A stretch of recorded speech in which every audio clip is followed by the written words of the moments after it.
Children of Winter, the old crook barn. It seemed to Catherine that from the moment they set out on their journey, she knew it was going to be a special one. The bus climbed slowly away from Sheffield and up into the hills of Derbyshire, stopping here and there to let on hikers and villagers and people from the remote farms. And every time it lurched forward again on its familiar journey, she felt a strange thrill of excitement and dread.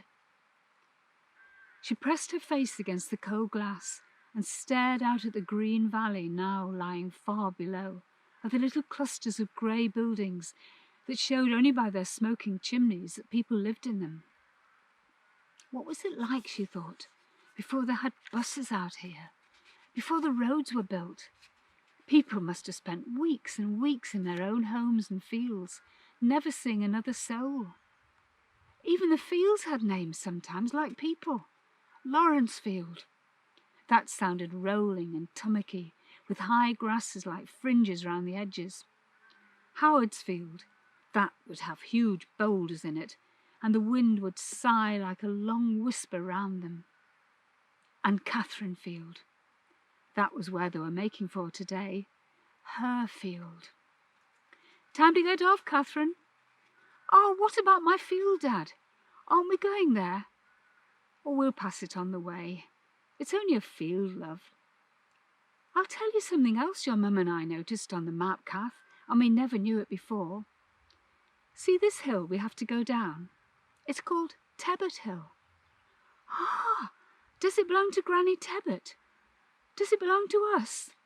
No, there's lots of Tebbets round here. It's a local name. But it could have belonged to an ancestor of ours, I suppose, way back in the past. He swung his rucksack onto his back and took Andrew's hand. Over the stile, he pointed, and follow the path. We can't get lost today. Patsy ran on after them. Catherine stood with her mother at the wall, watching the way the path twisted before it plunged out of sight into a dense copse, down and down towards the river in the valley bottom, and Granny Tebbet's house. Mum, do you think the Catherine of Catherinefield was a Catherine Tebbet? Oh, she might have been, Mum said.